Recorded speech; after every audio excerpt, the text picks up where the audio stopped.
sabi ni Richu. Parang nawala yung magic nila kasi dati talagang ano, eh, talagang miski ako mga kababayan nakasuporta po ako sa kanila. Kaso yung biglang sabi na ano, si BBM, nasa watchlist yan ng PIDEA. Dun ako na ano, sabi ko, "Uy, wait lang." Tapos after 4 hours o 5 hours biglang nagsalita na agad ang PIDEA, "Naku, wala pong katotohanan yun, wala sa watchlist namin ang pangulo." Sabi ko, -1. Oh, tapos inulit-ulit, gano'n ulit, 'pag ganyan-ganyan. Sabi ko, testing the water. Bakit gano'n? Ba't kailangan, sirain? Bakit kailangan pabagsakin?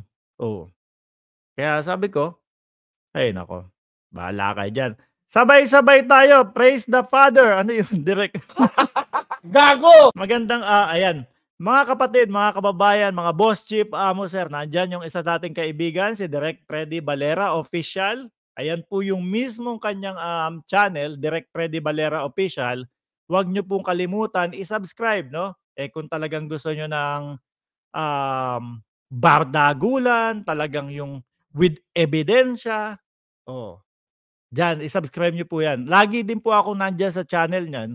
At wala, nakikipagbardagulan din po ako dun sa mga ano, sa mga Kasi yung channel niya at channel ko, hindi kami nagtatanggal nung mga ano, eh, hindi namin tinatanggal yung mga biglang papasok mamba-bash diyan, binabasa pa namin. Hindi kagaya nung kaila Maharlika, dun sa ibang mga ayaw kasi po mga kababayan ganito yan, 'pag merong mga biglang nag-comment diyan, yung mga bash, tapos nabasa mo tapos biglang sumapul sa'yo. Oh, maaano ka, mawawala ka, malilito ka dun sa pinapaliwanag mo. Sa'min wala yan.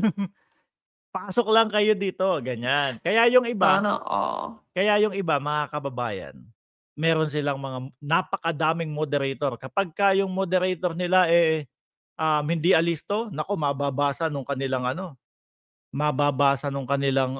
host. Oo, wala na, distract na. Kaya i-subscribe niyo po 'yan 'no.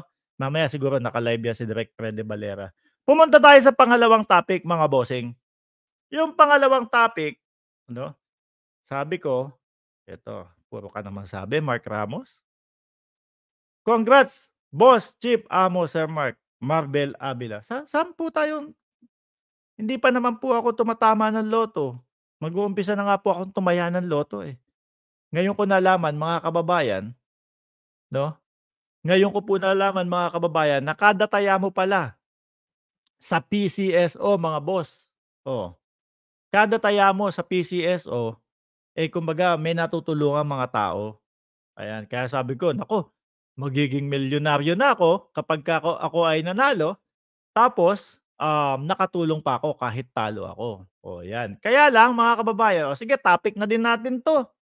Kaya lang yung mga walang humpay na mga tao na kumbaga sobrang bitter sa ating, pangulo, sobrang bitter sa mga nakapuwesto ngayon dahil sila nakapuwesto, sila yun nandun nagngangangawa, sila Maharlika, sila Glenn Chong, oh, lahat na lang po sinisira. Napansin niyo lahat sinisiraan? Lahat sinisiraan. Oh, para ipamukha sa atin mga kababayan na mali yang mga in-appoint ninyo, mali yang mga taong pinagpipili ninyo, dapat kami ang pinili ninyo. Oh, gano'n. Gano'n lang naman po yang mga yan, 'no? Pansinin niyo po yung mga live nila, parang iniisa-isa nila lahat. Kaso problema nila, wala pa din po, 'no? Hindi pa din po ano, kumbaga hindi pa din po sila kayang paniwalaan ng taong bayan. Eh, ₱100 limang combination 'yun kasi 20, 20, 20, 'di ba? Ang nakakatakot dito 'pag tumaya ako tapos talagang nanalo naman ako, ibintang sa'kin, "Oh, tignan mo si Mark Ramos." Ibibintang sa'kin nila Maharlika, "Tignan mo si Mark Ramos tumaya ng loto, tumama." Nalintikan na. Nalintikan na ano mga kababayan. Ay naku, tingnan niyo ito pa isang ginawa 'no, isang ginagawa niyang mga 'yan sa loto.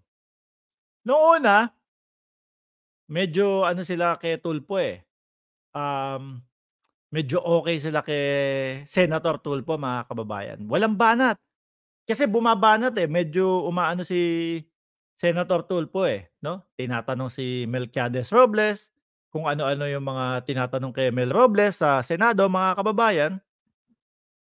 So ngayon, nung naramdaman nila na medyo nagka-calm down na si Tulfo, na medyo medyo parang, oo nga 'no, mukhang may basehan naman sila doon sa mga tumatama. Oo nga 'no. Yung sinasabing 20 times na nanalo, eh, hindi naman pala mga jackpot prize yun. Paisa-isang libo, pa 400 pa 20 balik-taya lang pala yung mga yun. Tapos merong runner si kumbaga yung, outlet merong runner, 'di ba? Kasi ibibigay po yung, "Oh, tumama ako, oh, akin na yung resibo mo. Oh, tapos eto yung tama mo. Oh, tumama din ako, oh, akin na yun." Oh, ganyan, 'di ba? So may 20 tumama, binalik yung pera, mga kababayan. Binalik yung pera nung, binigay yung tama nila. So ngayon, si si outlet naman kokolekta naman, eh, kung may buy yun, 'di ba? Kokolektahin mo nga 'tong mga barya-baryang tumama. Eh, siyempre pangalan niya lahat ang susulat dun, mga kababayan. Oh, naliwanagan ni Senator Tulfo, mga bossing. Binanatan naman si Senator Tulfo 'no, dahil ayaw mo ng magsalita diyan sa loto-loto na 'yan, oh, ano na daw kumbaga, kuntsaba na daw po si Mel Robles at si Tulfo. Diyos ko po Lord. So gigipitin nila yung tao kapagka hindi umayon doon sa kanilang gusto, mga bossing. Ay naku po Lord.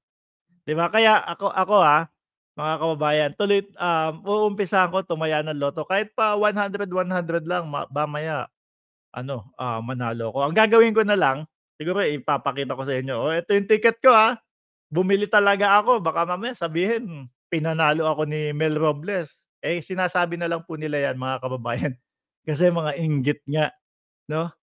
Merong mga nakaupo nagtatrabaho ng maayos, sila ang nandun nganga-bells lang.